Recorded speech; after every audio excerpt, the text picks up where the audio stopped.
Jangan kerbau punya susu, sapi punya nama. Itu loh, aplikator tidak pernah menciptakan lapangan pekerjaan. Yang disampaikan oleh Pak Wakil Ketua tadi, ojek itu sudah ada dari tahun 60-70. Buka saja sejarah ojek. Oke, jadi ojek tidak tiba-tiba lahir karena adanya aplikator. Menurut saya, maaf Pak Wamen, maaf Pak Dirjen, pernyataan Bapak sesat, manipulatif, dan membuat kemudian orang salah sangka seolah-olah aplikator itu pahlawan. Bukan, dia pebisnis, bukan pahlawan. Kalau dikatakan aplikator menciptakan lapangan kerja atau membuka lapangan kerja, itu kepahlawanan palsu. Di Jakarta ada 31.800 RT. Kalau satu RT punya masyarakat yang bekerja sebagai ojek, minimal 310.000 ojek di Jakarta. Lalu datanglah aplikator, dia menginjeksi itu dengan aplikasi. Pekerjaannya sudah ada, betul yang Pak Wakil Ketua katakan sudah ada. Begitu juga dan merchant-merchant mereka sudah ada. Itu loh. Begitu ya Pak Dirjen ya, biar kita tidak memanipulasi kesadaran rakyat. Biar saya tidak menganggap, wah saya sedang dikerjain sama Pak Dirjen dengan informasi yang tidak benar gitu loh. Itu penting menurut saya biar kita bisa duduk pada objektivitas. Oke.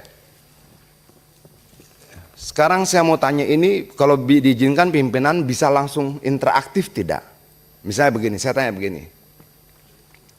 Biaya jasa aplikasi itu diatur tidak di Permen? Bisa nggak langsung dijawab? Silakan Pak, silakan. Ya. Yang diatur itu biaya sewa, Pak. Iya. Sewa Di sini aplikasi. yang biaya sewa yang mana Pak? Itu kami di sini dalam KP 1001 biaya sewa aplikasi itu tidak lebih dari 15%. Iya. Itu isi KP 1001. Itu biaya sewa aplikasi konsumen maupun driver dong. Berarti dari driver, Pak. Dari driver dan konsumen. Karena aplikasi yang dipakai satu. Dalam Kepmen itu pemaknaannya, enggak, biar kita sama persepsinya. Biaya sewa jasa aplikasi itu, karena semua uangnya dari konsumen loh. Itu adalah untuk konsumen dan driver. Betul itu Pak Dirjen? Yang menyewa aplikasi itu dari mitra, Pak. Dari driver, maksud Bapak begitu? Oke. Kalau begitu, biaya jasa aplikasi yang 2.000 tuh siapa yang bayar? Oh, ini bukan yang UMKM. Ini yang bayar semua konsumen ini. Ya, hanya konsumen. Hanya bagiannya mungkin ya yang Nggak, biar jelas pembagiannya. Biaya perjalanan itu dibayarkan konsumen 13.000 pada driver, dari situlah dipotong 20%. Betul tidak? Pakai ini Pak, pakai halo-halo apa nih? Ya. Ya, betul tidak? Jadi 20% itu dari tarif dasar, Pak. Ya, tarif dasar itu penjelmaannya di sini yang mana? Biaya perjalanan kan? Ada yang bisa bantu? Coba Pak, ini detail. Ini kita ngambil contoh nih. Iya. Maksudnya begini Pak, maksud saya begini. Ini kan ada contoh. Ini seperti ini ya, betul ya? Pak Adian, mungkin Ya. Pak Adian tahan dulu. Ya. Tahan sebentar. Ini kan pemerintah pasti ngawasi ini. Masa pemerintah enggak tahu? Seperti ini kah Pak? Saya minta pemerintah yang jawab nih. Ini kita bicara ini dulu nih. Jangan kita berdebatkan data yang nanti pemerintah challenge pula. Betul enggak dari pemerintah? Seperti ini kah struk pembayaran nih? Betul enggak nih? Ayo, saya minta dijawab coba dari pemerintah. Betulkah struknya seperti ini kah? Ini namanya struk Pak. Bukan struk nggak bisa jalan ya, ini struk pembayaran maksud saya. Betul. Dari Dirjen Darat mana? Struk pembayaran begini kan Pak yang diterima? Izin Pak. Ya silakan Bu.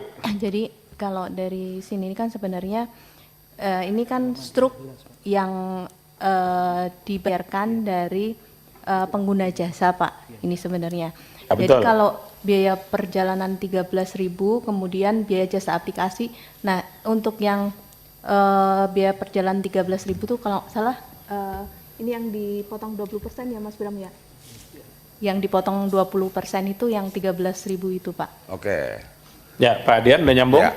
Artinya ini betul Pak Wamen ya, biar sama nih. Ya. Yang dipotong dari 20% itu adalah biaya perjalanan. Itulah tarif atas dan tarif bawah per kilometer sekian ribu rupiah. Betul Pak Wamen? Betul Pak Dirjen? Betul ya? Biar ada suaranya. Betul Pak Dirjen ya? Ya, oke. Pertanyaan saya kedua, biaya jasa aplikasi yang 2000 itu siapa yang bayar? Apa, Pak? Biaya jasa aplikasi yang 2000 rupiah itu siapa yang bayar? Dari konsumen, Pak. Oke. Dasar hukumnya apa? Nah, ini yang kalau nggak salah nggak diatur ya, Mas Bram? Nggak diatur kan? Ada tidak dasar hukumnya? Nah, ini tidak diatur ini. Nggak diatur, Pak. Tidak diatur.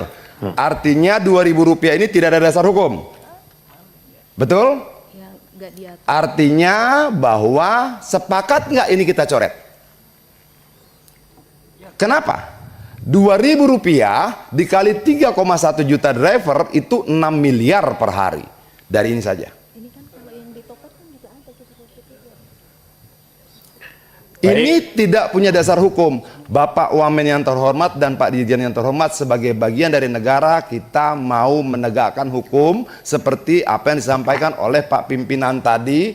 Kalaupun besok langit runtuh, hukum dan keadilan harus tetap ditegakkan. Oke, ini tidak ada dasar hukumnya. Baik, Pak Adian, saya pikir ini sudah lebih dari cukup. Kalau saya melihat satu lembar struk ini, Pak, ini kan di depan saya nih Pak Komjen Pol Purnawirawan dan Irjen Pol Purnawirawan berdua ini, kalau menginvestigasi satu lembar ini bukanlah perkara yang rumit, Pak.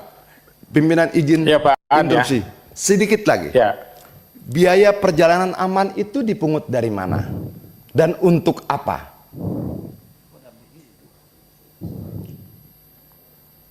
Ibu bisa jawab?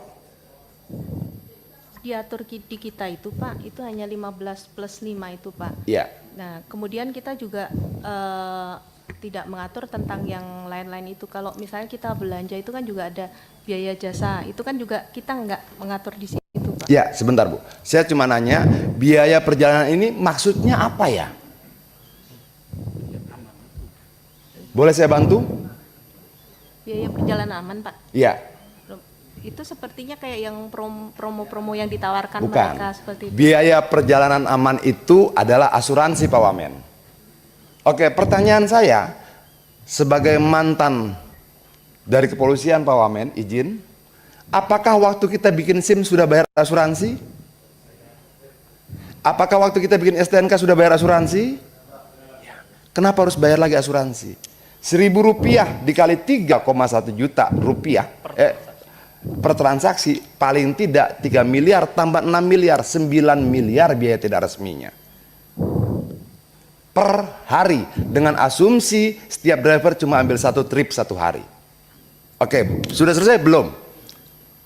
Diskon voucher, inilah yang disebut sebagai, ini sudah ganti nih ya, coba balik yang tadi.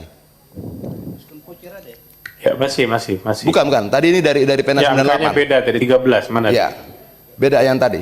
13, mana yang 13? Ah, ini. Oke. Diskon voucher, pimpinan maaf, Pak Wamen maaf. Ini yang mereka sebut promo. Betul Ibu? Betul Bapak? Promo ini mereka potong dari 20% atau mereka potong dari biaya akal-akalan tanpa dasar hukum tadi? Promo ini mereka potong dari biaya akal-akalan tanpa dasar hukum tadi. Promonya berapa? 3.000. Biaya jasa aplikasi berapa? 2.000. Perjalanan aman berapa? 1.000. Itulah yang jadi promo mereka. Maaf Pak Wamen, izin pimpinan, saya teruskan sedikit. Ganti yang tadi. Oke. Biaya perjalanan 81.000, betul? Dari situlah 20% dipotong. Tapi ada biaya jasa aplikasi berapa? Rp10.000. Tadi motor 2.000, ini mobil Rp10.000.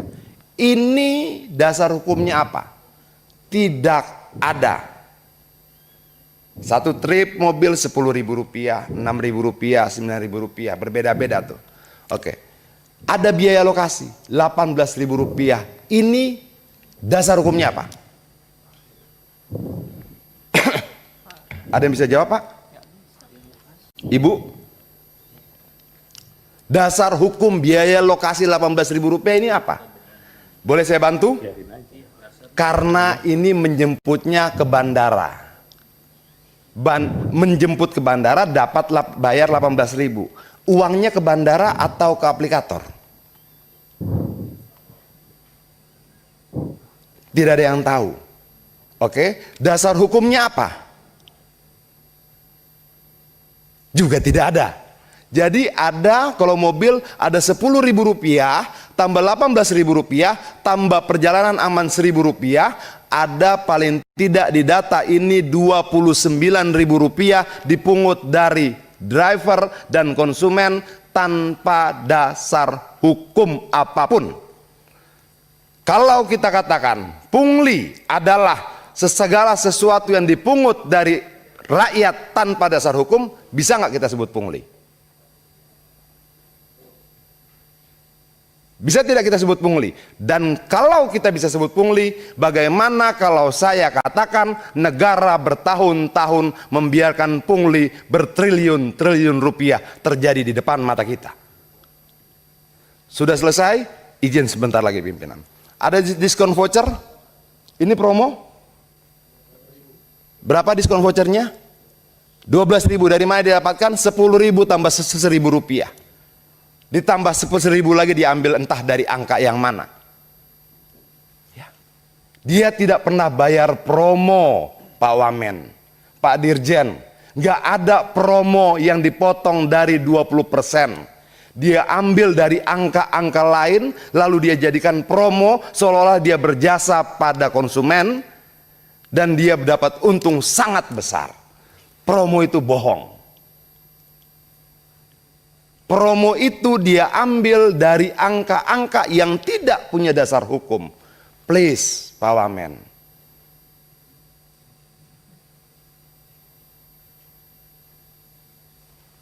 Ini ada suaranya? Coba, bisa ada suaranya? Tampilkan suaranya, bisa? Ambilkan yang satu video. Satu lagi. Ada video lain. Ya, Pak, besarkan suaranya. Itu kan suaranya mati tuh. Coba dihidupkan. Kita dengar sama-sama, Pak. Betapa jahatnya. Bayar 19. Dari awal, tolong dari awal. Ongkosnya. 5.000. Coba Pak, ada tulisannya Pak. Padahal saya, mana sih Pak? Itu di bawah pendapatan. Silau ya, pendapatnya cuma 5.000. Iya. Padahal saya bayar 19.200. Kasihan betul Bapak. Ini ya Pak, lihat tuh. Saya bayar 19.200. Bapak dapat 5.000. Ya ampun, jahat banget. Baik, saya rasa cukup Pak Diet sudah menjelaskan Sebentar, semuanya. saya jelaskan ini apa. Ini adalah tarif hemat. Tarif hemat itu begini Pak Wamen. Kalau saya driver, maaf saya agak terganggu Pak. Kalau saya driver, untuk bisa ikut tarif hemat saya harus bayar Rp20.000 per hari. Kalau saya bayar Rp20.000 per hari, saya ikut serta dalam program tarif hemat mereka. Berapa saya dibayar? Setiap kali antar barang Rp5.000. Berapa aplikator terima? 19.200. Berapa yang mereka potong? 14.200 ke jam. Oke? Itu tarif hemat paket goceng. Orang supir driver bilang aceng. Aplikasi goceng. Satu barang Rp5.000. Tapi kalau double order, barang kedua tidak 5.000, 2.500. Sangat biadab. Barang pertama 5.000, lalu ditelepon lagi dia, kamu ambil lagi barang kedua ya. Barang keduanya 2.500 Pak Wamen. Tolong, ini bukan untuk Adian, ini bukan untuk Pak Lazarus, ini bukan untuk kita di DPR, ini untuk 20 juta jiwa di luar sana. Please, kita lawan. Tolong Pak Wamen. Ini bukan bagi-bagi proyek, bukan. Ini 20 juta jiwa di sana bergantung pada ketokan kita di sini.